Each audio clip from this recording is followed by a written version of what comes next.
Obutawukanako ne bwe gwabadde olunaku olw'eggulo mu maka g'abadde sipiika wa paalamenti Anita Among Ekigo enkya ya leero bambega ba poliisi obwanga babwolekezza paalamenti y'eggwanga ne bafeffetta buli wasuubirwa nti waliwo obujulizi bwe beetaaga.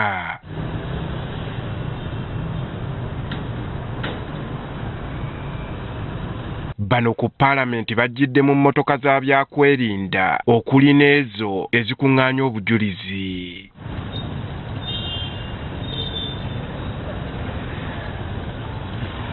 Olw'okuba omulimu gwe babadde boolekedde munene basoose kwegeyaamu ku kukkaanya butya bwe bagenda okwanguya omulimu guno.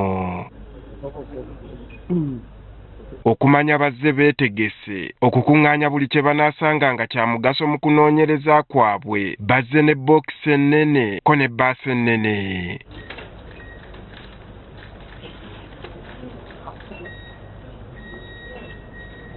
Bano bagenze butereevu ku mwaliriro ogwokutaano okutuula sipiika kennyini ne boolekera woofiisi omukyalo ono mwabadde akakkalabiza emirimu gye kyokka bannamawulire tebabakkiriza kuyingira.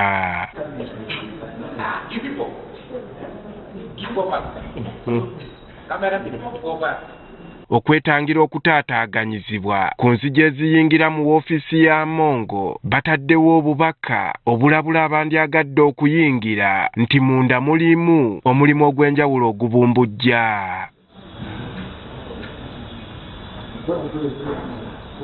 Ng'oggyeko woofiisi ya sipiika ne woofiisi ya kiraaka tetaliziddwa naye ekikwekweto kituuseeyo.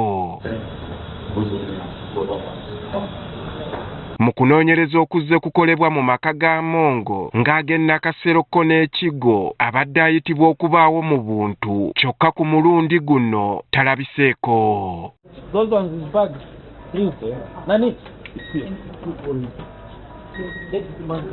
Ng'ekikwekweto kikwajja bannamateeka ba Mongo nga bakulembeddwamu Caleb Alaka batuuse okubaawo ng'omulimu guno gukolebwa.